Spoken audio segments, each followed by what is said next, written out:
앞서 영상으로 보신 것처럼 북중미 월드컵에서 우리나라 대표팀을 이끈 홍명보 감독 오늘 기자회견을 갖고 사퇴했습니다. 네, 취재기자와 그리고 해설위원 모시고 이야기 나눠보겠습니다. 김동민 기자 그리고 이종훈 스포츠평론가와 함께합니다. 두 분 다 어서 오십시오. 안녕하세요.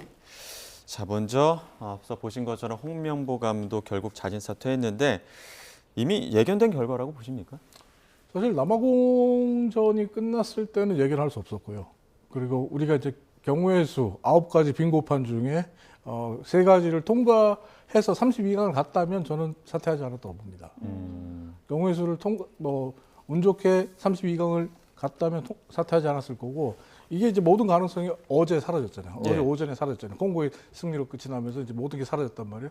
사라진 이후에 또 대통령까지 나서는 그런 상황이 됐을 때 홍명보 감독으로서는 더 이상 자신이 버틸 수 있는 여력이 없었을 거라고 생각을 합니다. 근데 이제 좀 아쉬운 부분은 뭐냐면 어제 기자회견에서의 태도입니다. 앞서 홍명보 감독이 대표팀 감독으로 선임됐을 때 그때 기자회견에서 자기를 버렸다, 나를 버렸다고 했잖아요. 이번 사퇴 기자회견에서는 한국 축구를 버렸습니다. 무슨 말이냐면 저렇게 사퇴 선언문을 읽고 저런 태도로 일관하고 나간다면 앞으로 K리그라든지 한국 축구 산업에 종사하는 많은 이들이 정말 어떻게 해야 될지 막막할 겁니다. 예. 많은 분들이 실망하고 있고, 당장 K리그의 지금 시민구단들, 세금으로 운영되고 있는 시민구단들 혈세 줄이자 이런 얘기들이 지금 온라인에서 나오고 있거든요. 네. 이런 부분들의 후폭풍, 어떻게 보면 축구계의 선배이자 2002년 한일 월드컵의 영웅이었지 않습니까? 한국 축구의 영웅 레전드잖아요. 레전드다운 품격을 보여주지 못한 기자회견이어서 너무나 아쉬웠습니다. 네, 짚어주신 것처럼 지금 기자회견을 했습니다만 태도적인 부분에 있어서 저게 과연 진정성이 있는 사과를 하는 모습인가라는 네. 비판을 많이들 하실 것 같습니다. SNS에서 많이 그렇게 얘기하는 것 같습니다. 예, 그리고 내용에 기자- 대한 비판도 많을 것 네네. 같아요. 기자회견 때는 뭐 짧게 일단 한번 얘기하고 더 이상 질문을 받지 않고 나갔기 때문에 묻고 싶은 기자들의 질문이나 이런 것도 없었고, 네. 오히려 이번에 박항서 전 감독이 단장으로 갔는데 오히려 박항서 단장이 이제 사과하는 것이 이제 90도로 인사를 하고 사과의 마음도 느껴지고, 근데 아마 팬들은 정작 홍명보 감독이 퇴진하는 말이나 태도를 통해서는 정말로 미안한 마음이 드는 게 맞나 이런 걸 느끼는 분들이 좀 많았던 것 같아요. 네. 그리고 특별히 아까 화면에서 나왔지만 퇴장할 때 이렇게 마지막에 문에서 주머니에 손을 놓고 나가는 그러니까요. 모습에서 예. 뭐 그런 얘기를 더 많이 하는 것 같습니다. 홍명보 감독 입에서 국민들이 어떤 말을 듣고 싶었을까요? 어떤 얘기를 했어야 됐다고 보십니까? 정말 진심으로 사과하는 모습이죠. 네. 어떻게 보면 어제 기자회견 전 기다렸거든요. 기다리고 어떤 이야기를 할지 지켜보고, 기자회견 사실 1분 40초 정도 했잖아요. 그렇죠. 끝나고 나서 굉장히 가슴이 답답하더라고요. 네. 한 2시간, 3시간 잠을 못 잘 정도였는데, 그러니까요. 왜냐하면 홍명보 감독에게 우리가 듣고 싶은 진정성 있는 태도였거든요. 근데 어제 홍명보 감독의 기자회견은 나 사퇴한다. 나 기분 무지 나쁘다. 이걸 온몸으로 표현하는 것 같았어요. 예. 내가 기분 나빠라는 걸 온몸으로 표현하는 기자회견이 무슨 사죄 기자회견입니까? 예. 자, 근데 지금 축구 팬들 사이에서는 앞서 SNS에 김동민 기자 말씀하신 것처럼 역대 최악의 월드컵 경기였다, 졸전이었다 이런 얘기 많은데 그 이유도 1승을 했는데도 그렇게 하는 이유가 있을 것 같거든요. 뭐 가장 큰 이유는 예. 기대치와 결과가 너무 많이 달랐기 때문이다. 이렇게 얘기할 수 있고요. 뭐 시작부터 굉장히 기대치를 높이게 하는 거 많았잖아요. 일단 예. 본선 조 추첨도 뭐 우리가 2포트인데 1포트에서 강팀이라고 브라질, 아르헨티나, 스페인, 잉글랜드, 독일 이런 강팀들을 다 피하고 예. 멕시코를 만나고, 그리고 3포트에서 혼란이 있는 노르웨이 이번에 잘하잖아요. 그렇죠. 혼란, 노르웨이도 예. 빠지고 코트디부아르 우리 이제 평가전 때 대표했는데 팀 빠지고, 예. 4포트에서도 유럽을 이제 유일하게 만나는데 유럽도 덴마크가 아니라 체코였단 말이에요. 승부차기 끝에. 예. 사실은 역대 월드컵에서 이렇게 좋은 조편성이 있었나? 하늘 정도로 이런 조편성이 있었고, 그리고 실제로 48개국으로 늘어났기 때문에 32개가 가잖아요. 그러면 확률로 계산하면 3팀 중에 2팀은 갑니다. 예. 그러니까 66%의 확률인데 그것도 뚫지 그 문턱도 넘지 못했다. 예. 그리고 우리는 홈이에요, 홈.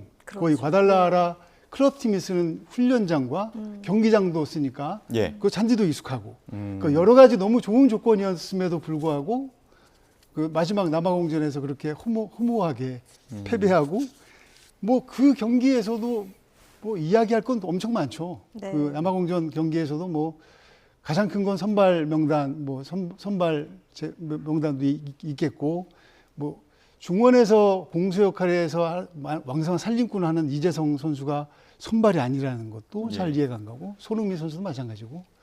그리고 이제 골을 그 역습을 허용하면 계속 우리 뒷공간을 노리는데 그걸 반복적으로 주잖아요. 예. 한 번이 아니라 계속 여러 번 되면 감독이 대처를 해야 됩니다. 선수도. 그 지시를 해야 되죠. 예. 근데 그거 계속 저렇게 뒷공간에 계속 뚫리고 그 계속 반복된 패턴으로 위협을 당하는데 그게 계속 되잖아요. 그리고 골을 먹었을 때도 골을 먹고 난 뒤에도 아니 미드필더를 바꾸면 안 되죠.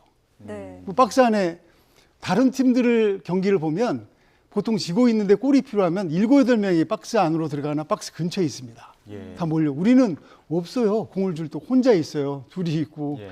그러니까 수비는 여전히 수비하고 있고 지고 있는데 그런 약간 전술적인 유연한 대처 능력 뭐 엄청 많죠. 이야기할 거. 그런 것들이 이제 마지막 경기에서 쌓였던 것이 아닌가. 그래서 잊고 싶은 체코전은 이겼지만 체코는 고지대 적응이 안 됐잖아요. 예.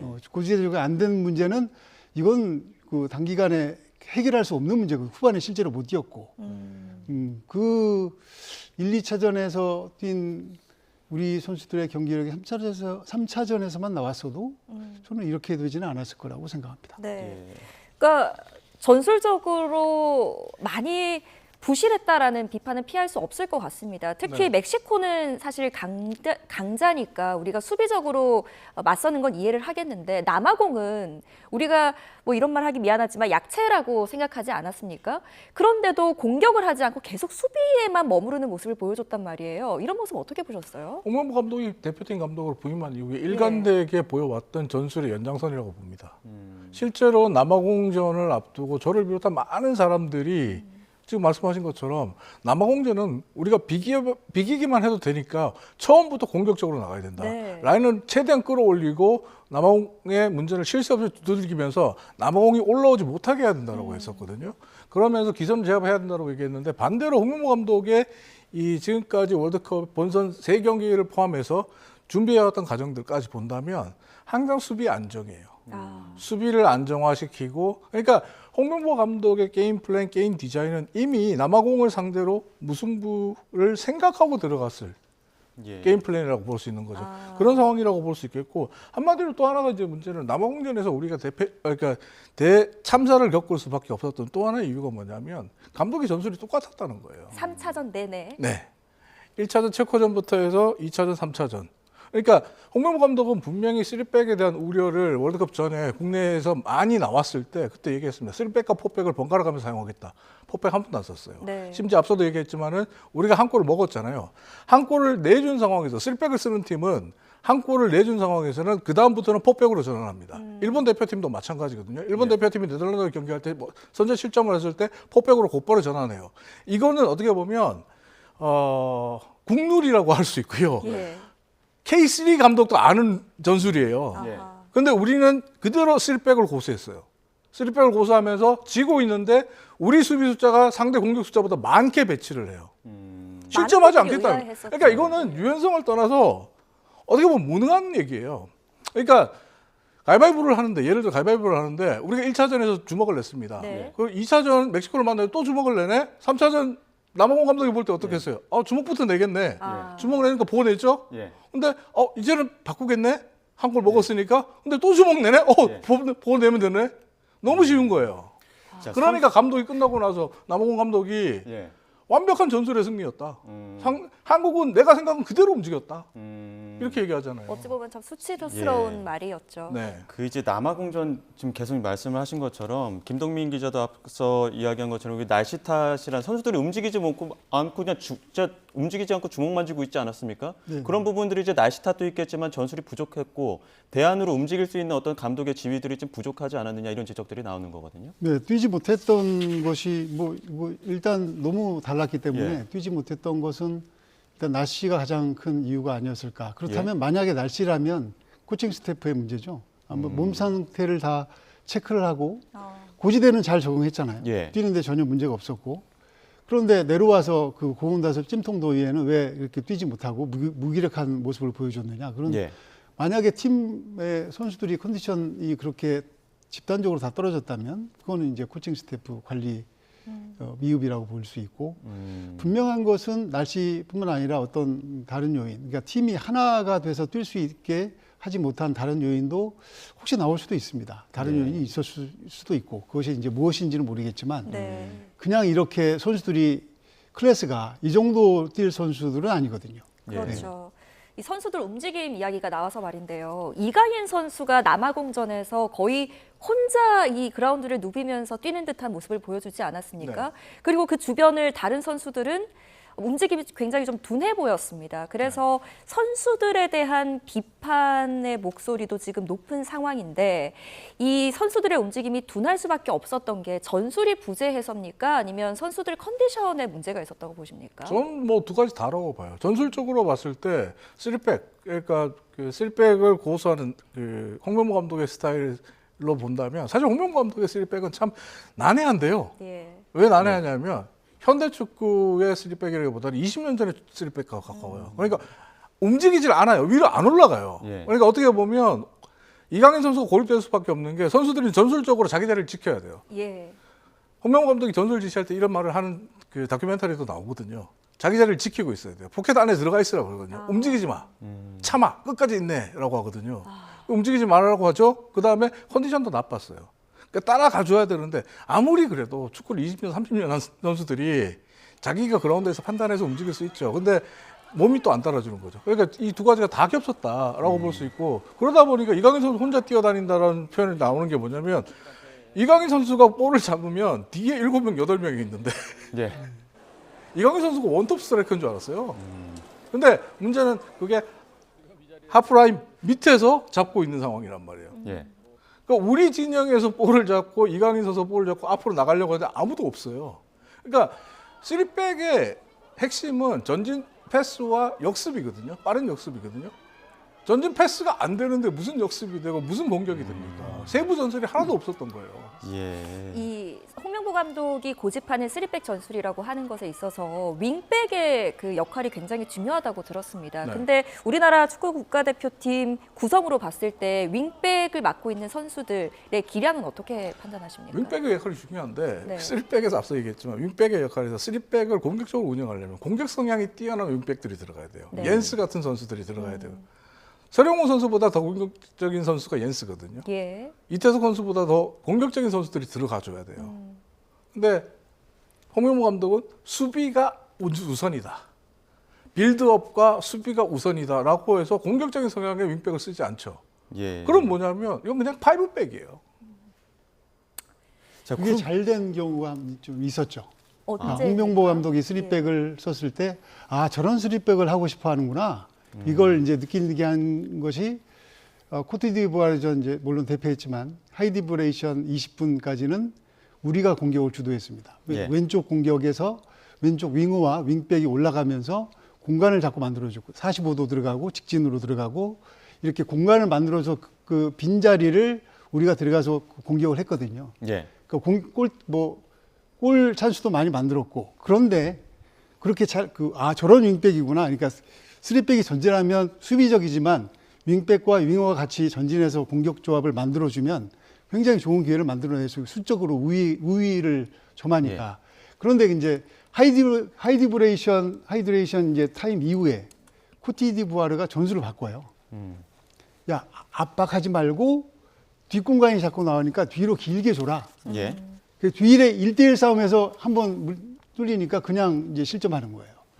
그러니까 축구는 어떤 전술을 쓰든지 상대가 어떤 전술을 바꿔서 만들어 나오면 거기에 또 다시 대처를 해야 되거든요. 네. 예. 그게 이제 감독의 능력이고 또 선수의 전술 수행 능력인데 그런 부분에서 그러니까 대처하는 그 유연성이 좀 안 보였다. 그게 좀 답답한 거예요. 네. 저렇게 아는데 왜 저게 반복이 되지?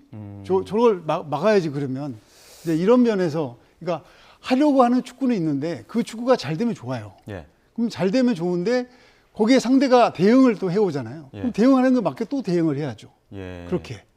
그러니까 하고 있는 축구는 3백, 4백의 어떤 그런 전형의 문제가 아니라 그거를 수행할 수 있는 능력, 대처할 수 있는 능력, 그 전술은 어떤 전형을 쓰는지는 사실 저는 그렇게 중요하다고 생각하지는 않습니다. 예, 자, 사실 지금 이 선수들의 각각의 그 기량만 봤을 때는 좀 계속 얘기하고 있지만 황금 세대 선수진이 있지 않습니까? 네. 근데 그 황금 세대, 특히나 또 아시아 최고 골잡이를 보유하고도 왜 쓰지 못했느냐 이런 지적들도 많이 나오거든요. 손흥민 선수가 남아공전에 왜 선발로 못 나왔느냐 예, 이 질문, 그리고 손흥민 선수가 왜 멕시코전에서 일찍 교체되느냐 이런 질문들이 계속 나오고 있죠. 앞서도 계속 말씀드렸지만 손흥민 선수는 공격수잖아요. 예, 홍명보 감독은 수비를 중시하는 감독입니다. 수비적인 생각을 먼저 우선적으로 하는 거예요. 그러니까 손흥민 선수와 이재성 선수가 남아공전의 선발 라인업에서 빠졌을 때 저는 길을 의심했거든요. 이거 맞아? 앞서도 말씀드렸지만 남아공전은 우리가 공격적으로 나가줘야 되는 경기였어요. 예. 그렇게 게임을 디자인하고 플랜을 짜야 되는 그런 경기였는데 두 선수를 뺐어요. 이러면 이강인 고립인데 이 생각이 들었어요. 그러니까 이강인, 이재성, 손흥민 삼각편대거든요. 예. 사실 이강인 선수가 돋보이려면, 이강인 선수의 패스가 돋보이려면 이재성 선수라든지 손흥민 선수처럼 부지런히 상대 뒷공간을 파고 들어가는 움직임을 보여주는 선수, 볼이 없는 상황, 오프 더 볼 상황에서도 끝없이 움직여주는 그런 활동량을 보여줘야 되거든요. 그래야 이강인 선수가 번뜩이는 패스를 이어줄 수 있는데 오영규 선수와 황희찬 선수는 그런 역할을 하는 선수들이 아니에요. 그 선수들은 본인들이 저돌적으로 돌파해서 골을 넣는 선수들이란 말이에요. 그러니까 공간을 침투해주고 상대 수비수를 끌고 나오는 아주 쉬운 예를 한번 들어볼게요. 남아공 수비수가 아니라 어떤 팀이라든 간에 손흥민 선수가 움직입니다. 예. 그 상대 수비수가 따라갈까요? 안 갈까요? 따라가겠죠. 따라가야죠. 예. 한 명 아니 두 명이 붙어야 돼요, 상황이에요. 예. 의식을 할 수밖에 없어요. 이재성 선수 독일 분데스리가 마인츠에서 뛰는 선수입니다. 예. 움직이면 따라 붙어야 돼요. 예. 이강인 선수 파리 생제르맹에서 뛰는 선수예요. 무조건 붙어야 돼요. 그러니까 이 세 명의 선수가 6명, 7명을 움직이게 만들어요. 상대 수비수들을. 근데 이강인 혼자 됐어요. 이게 무슨 공격적인 전술입니까? 예.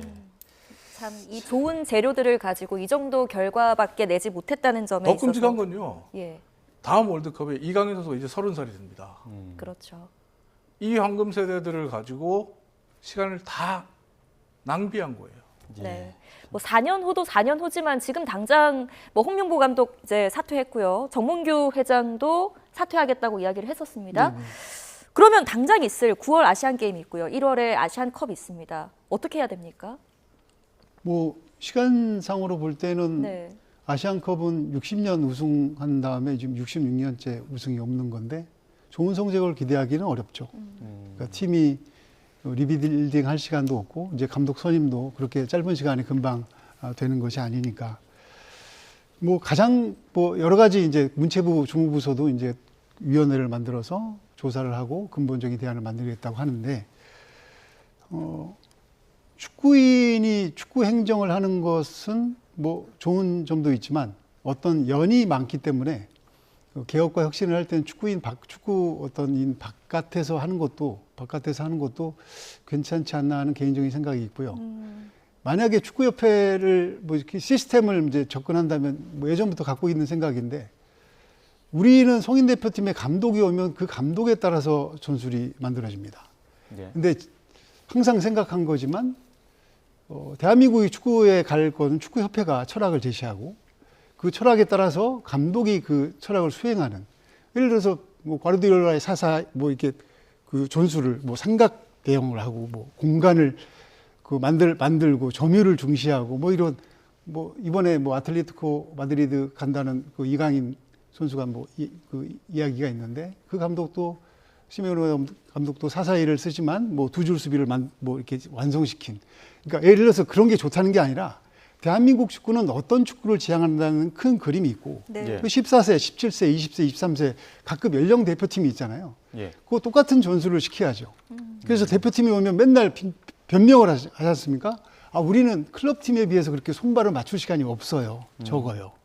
그러면 같은 기본 전술을 가지고 축구협회가 큰 그림을 그린 걸 가지고 연령별 대표팀에서 그런 기본을 익히고 그 기본을 잘 익히면 변화를 주기는 쉽잖아요. 예. 근데 어떨 땐 3백, 어떤 땐 4백, 어떻게 하라는 거지? 뭘 하라는 거지?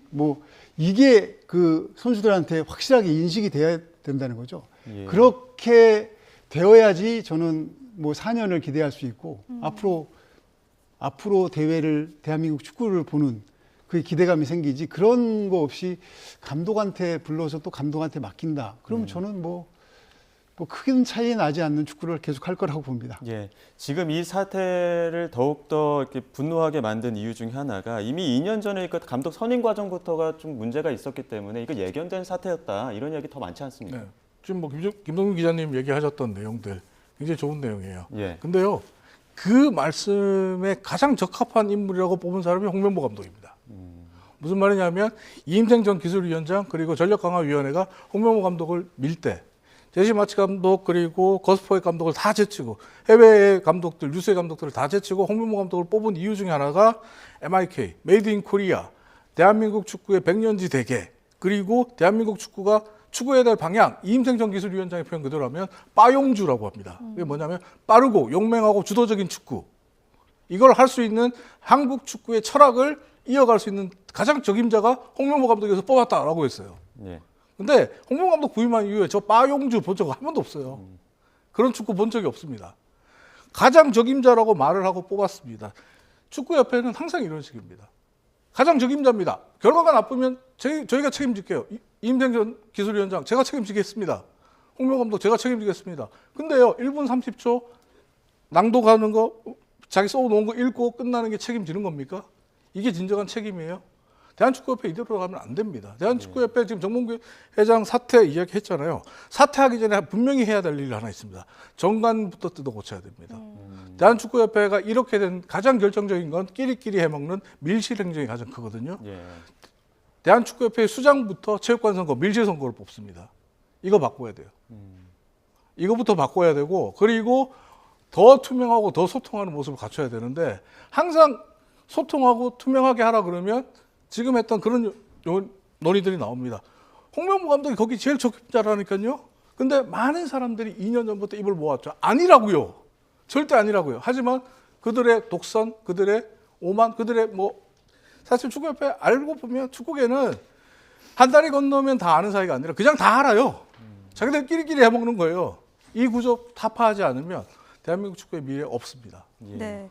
아마 이번에 많은 분들이 월드컵을 지켜보면서 일본 국가대표팀을 보면서도 많은 생각하셨을 것 같습니다. 일본도 축구협회가 있고 네. 또 운영이 잘 되고 있지 않습니까? 근데 90년대까지만 해도 제가 알기로는 일본이 훨씬 우리보다 못 미쳤는데 실력이나 이런 부분들이 왜 20, 30년 사이에 이렇게 지금 치고 올라올 수 있었던 저력이 뭐라고 보세요? 2002년 한일 월드컵 당시에 우리 붉은 악마들의 카드 섹션이 프라이드 오브 아시아였어요. 예. 오늘 일본 대표팀의 모리아스 감독이 아시아를 위해서 힘을 내겠다라고 했어요. 아시아의 희망이 되겠다고 했어요. 네. 완전히 역전됐죠. 완전히 역전됐는데 재밌는 건 뭐냐면 90년대 후반, 2000년대 초반에 일본 축구계가 앞서 제가 말씀드렸던 대한민국 축구의 메이드 인 코리아 같은 그런 전술들을 짭니다. 일본 축구의 백년지 대계를 짭니다. 그리고 긴 호흡으로 바라보면서 선수들을 육성하려고 합니다. 유망주들을 키우려고 하고 풀뿌리부터 튼튼하게 만들려고 합니다. 우리 이거 다 건너뛰어요, 항상. 우리는 A 대표팀이에요. 유망주, 연령별 대표팀 신경 안 써요, 솔직히. 예. 그렇게 해왔고, 그리고 일본 대표팀 같은 경우에서는 또 하나가 모리아스 감독 같은 경우에 연속성을 가지고 계속적으로 일본 축구계가 원하고 일본 축구계가 짜왔던 철학을 이어갑니다. 우리는 감독에게 우리의 철학을 끼워 맞추고 있죠. 어느 축구가 발전하겠습니까? 네. 자, 이재명 대통령도 지금 문체부에 지금 사태에 대해서 명확하게 지금 사실규명 확인해라 이렇게 얘기도 했고 또 문체부에서도 위원회 만들어서 조사하겠다고 했는데 여긴 좀 어떻게 지금 진전이 될까요? 이제 위원회를 구성한다고 했으니까 위원회를 예. 구성해서 그 축구가 어떤 문제가 생겼는지 이미 감사를 한번 했잖아요. 그리고 예. 법원까지 가서 법원 판결 때문에 결국 이제 정몽규 회장도 월드컵 대회가 끝나는 시점에 이제 사퇴하겠다고 미리 얘기한 건데, 이렇게 이 길도 처음 가는 길이기 때문에 네. 쉽지는 않을 것 같은데, 아마 지금까지 해왔던 방식대로 한다면 뭐 결과 예상되는 결과 또한 비슷할 겁니다. 근데 지금까지 정말로 그 뼈를 깎는 회신이 있고 아픈 시간을 견딜 수 있는 그런 공감대 그런 것이 이루어진다면 저는 이번에 그 32강 탈락이 오히려 대한민국 축구가 이제 그 4년 동안 카타르 월드컵 이후에 클린스만 체제나 홍명보 체제에서 이제 뒤로 갔다면 네. 뒤로 간 시간을 절감을 했고 이번에 탈락을 통해서 오히려 더 앞으로 갈 수 있는 기회가 될 수도 있다. 왜냐하면 이게 계속 어떤 카타르 때도 16강 갔잖아요. 그 성과가 나는 것 같으면 내용이 좀 안 좋아도 그냥 넘어갈 때가 많았습니다. 실제로 한국 축구가 아슬아슬한 때가 많았어요. 예. 이렇게 축구하면 안 되는데 이렇게 이겼는데 이렇게 가도 되나? 저게 이긴 게 실력인가? 이렇게 할 때가 많았는데 그래서 이제 그 비판하기도 좀 어렵고 결과가 이제 뭐 괜찮았으니까. 그런데 내용으로 볼 때는 이 길은 많이 가봐야 16강이겠다. 지금은 32강이겠다. 이제 그런 이제 인식이 생겼을 거란 말이에요. 그러면 아까 이 평론가님 말씀하신 것처럼 장기적인 플랜을 가지고 예. 우리의 철학을 가지고 계획을 해서 일본은 그렇게 오래 했어요. 정말로. 그리고 연령별 대표가 같은 전술을 합니다. 거의. 예. 그 비슷한 전술을 계속 일관성을 이어간다는 게 성인 대표 팀만 그런 것이 아니라 그 아래 팀도 기본적으로 같은 전술을 해가요. 그럼에도 불구하고 예를 들어서 우리가 파이브백으로 해서 수비를 더 해야 되겠다. 정말 2명만 세우고 공격으로 가야 되겠다. 그 경기 상황에 따라서 대응하는 능력이 또 있어요. 그게 기본이 잘 돼 있기 때문에 그런 거죠. 예. 그런데 선수들도 그러잖아요. 우리 쓰리백이 좀 어려운 것 같다. 내가 하는 롤이 소속팀하고 다른 것 같다. 근데 이번에 뭐 쇄신하고 이제 개혁하겠다니까 이거 정말 잘 지켜봐야 될 것 같습니다. 네. 알겠습니다. 여기까지 듣겠습니다. 지금까지 스포츠부 김동민 기자 그리고 이종훈 스포츠 평론가 두 분과 함께했습니다. 고맙습니다.